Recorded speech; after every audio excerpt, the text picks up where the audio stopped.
back, painting friends. Today we are going to paint a mimosa tree in bloom. Colors you're going to need are yellow, teal, purple, green, white, pink, and brown. I always keep my favorite 4 brushes in the studio, my 1-inch flat brush, my 10-6, and 1 round brush. Don't forget to have a cup of water and a rag for keeping your brushes clean, and let's get started. I'm going to start off today with my 1-inch flat brush, and I am going to cover the entire canvas with white paint. Now I want to do this pretty quick because I want that white paint to still be wet when I add in my background colors to keep them kind of muted so that my tree shows up the best. And remember, if you like what you're seeing here today, make sure that you like and subscribe to my YouTube channel, Painting with a Purpose, so that you are kept up to date on all of my tutorials.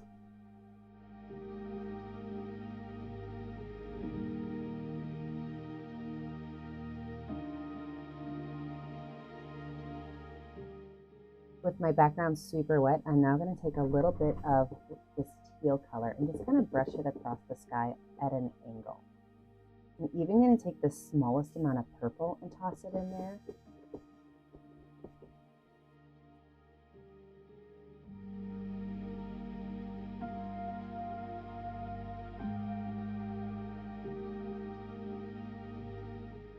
When you have that color where you want it, just stop.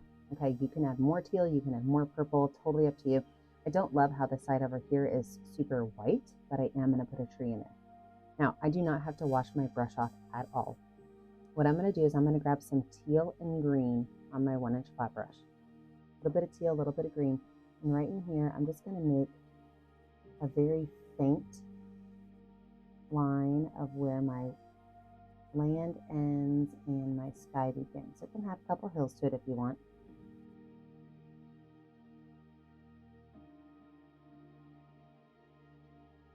Then I'm going to take just green on my brush, and I'm going to make another little line that kind of comes down this way.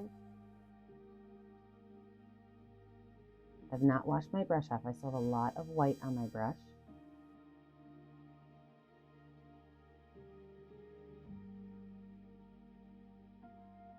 Blend it till you love it. And this time I am going to wipe my brush off. I'm not going to wash it off, but just wipe it off. Now I'm going to take straight green paint, and I'm going to make a hill that goes right here. This is where my tree is going to sit on.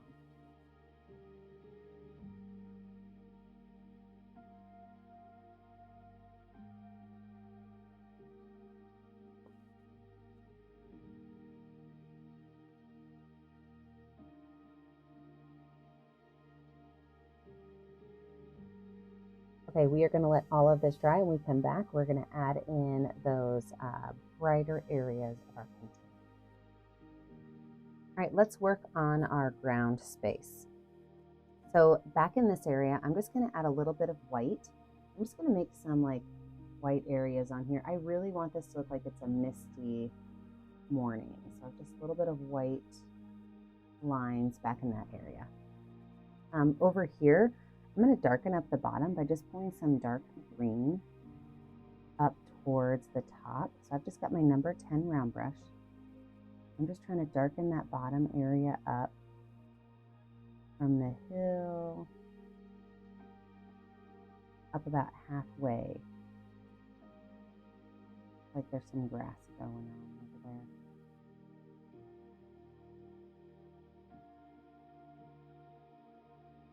And then over here, I'm going to take a little bit of green with mostly yellow, and I am going to lighten up this hillside.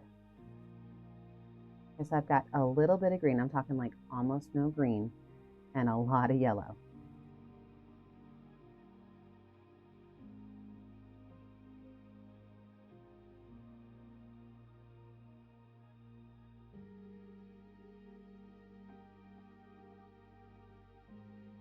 And as I go down, I can add more green and less yellow to darken up the base of the corner.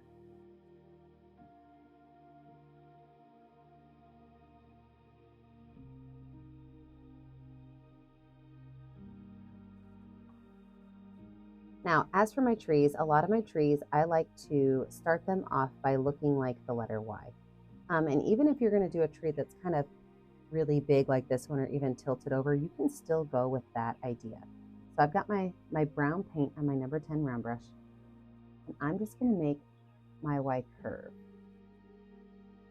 See that?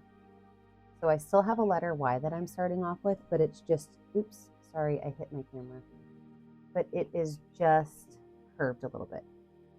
Now, anytime I add branches, I do like to make sure that I start at the end and kind of bring that line all the way in down to the bottom. And as I do that, I like to thicken up the base of my tree. But the reason I do that is, watch this. If I just make a bunch of branches that kind of stick on here like this, there's no real connector to them and they just look like sticks. But if you go to the very tip of each branch and you just kind of follow it all the way down to the base of your tree, you magically get branches that look like they belong together. Now you can add as many branches as you want. Of course, the bigger your branches are, the bigger your tree is going to be. So before we start adding on any green or pink, I do want to make this a pretty significant tree. I want it to take up a good chunk of this space.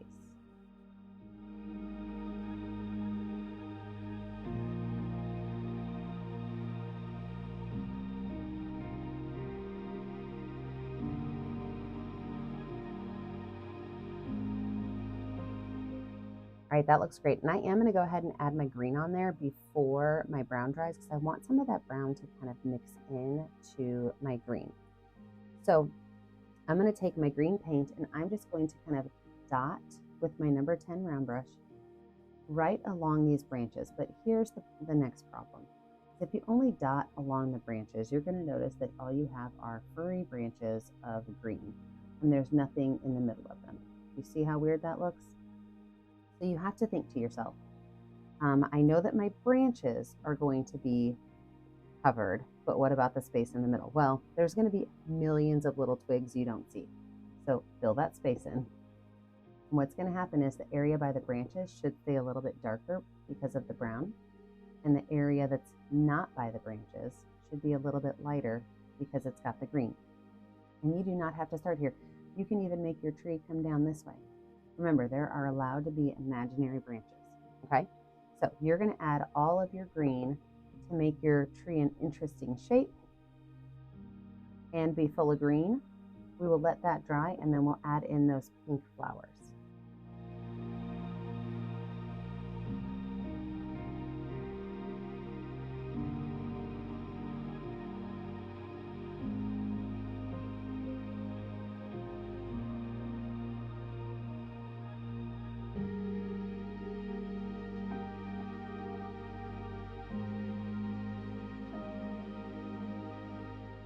As you'll notice that I did not tell you, I did add some yellow and some white. And here's what I did. When I added my yellow, I kept it in curved lines.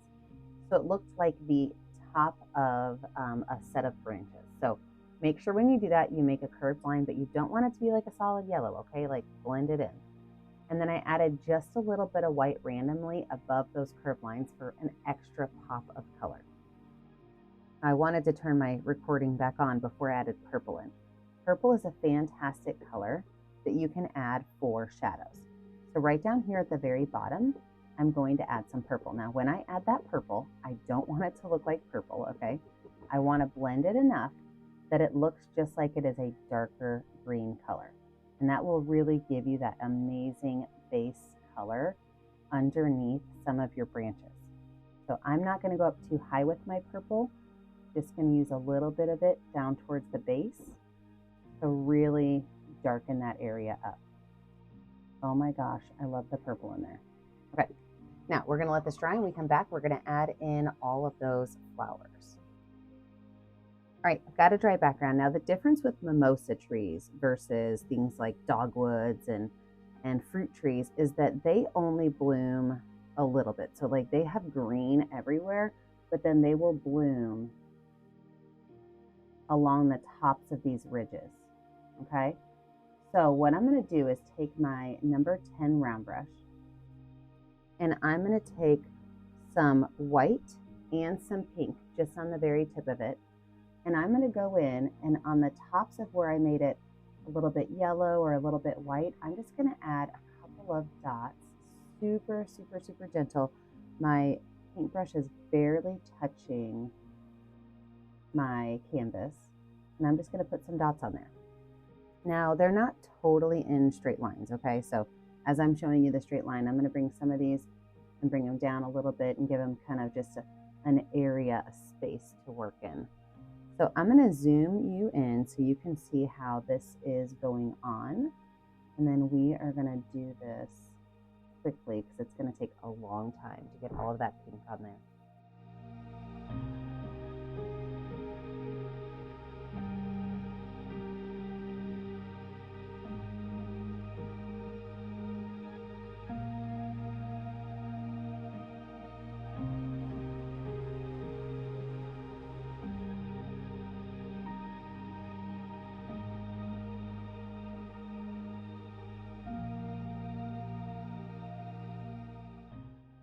I mean, that looks beautiful.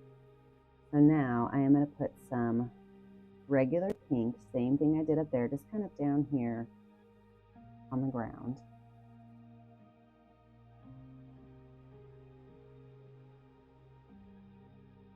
And I'm going to add a little bit of white to the tops of it.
I'm going to use the back of my brush with some yellow and some white. I'm just going to put a couple of dots over here on this hill. So it looks like we've got some flowers over here. I'm using the back of my number 10 round brush.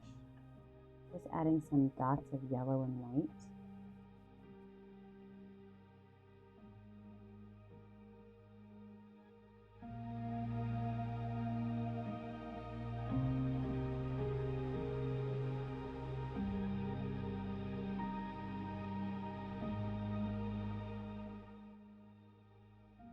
And then coming back around to the tree, I'm going to take some white and some yellow on my brush. And I'm going to start with these two colors, but there's a good chance I'm going to darken it up a little bit. I've got my number 10 round brush, and I'm just going to make some short little lines that kind of come down the tree. I want to show that the tree has a little bit of texture to it. Again, I'm starting with yellow and white, but watch what I'm about to do. I'm going to grab some brown. I'm going to mix a little bit of brown in there, just a little bit. I still want to see those lighter colors, but I want it to be a little bit muted. I'm barely letting my paintbrush touch my canvas. I'm just making lots and lots and lots of little lines. And I can just keep adding more brown to my brush as I kind of pull those lines over towards the back.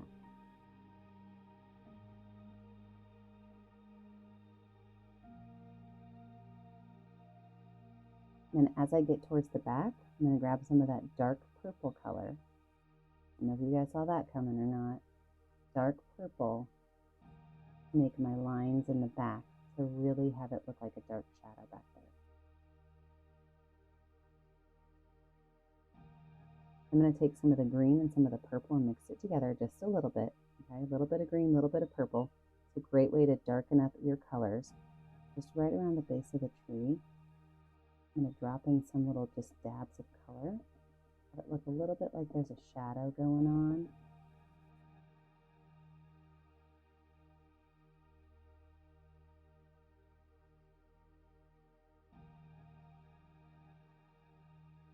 And I'll just kind of take that color and just kind of pull it out until I run out of color.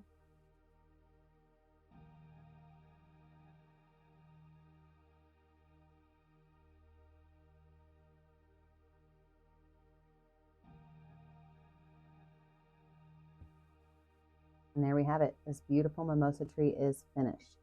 Make sure that when you're done, you find a color that's going to show up well on your canvas and sign your name. I always put my initials in the bottom right corner. Remember that I never get to see what you're painting at home unless you post it to my Facebook page, Painting with a Purpose. Make sure that you like and subscribe to my YouTube channel, Painting with a Purpose, so you're kept up to date on all of my tutorials. And remember, as always, stay kind, stay creative, and stay safe. Have a great day, friends. Bye now.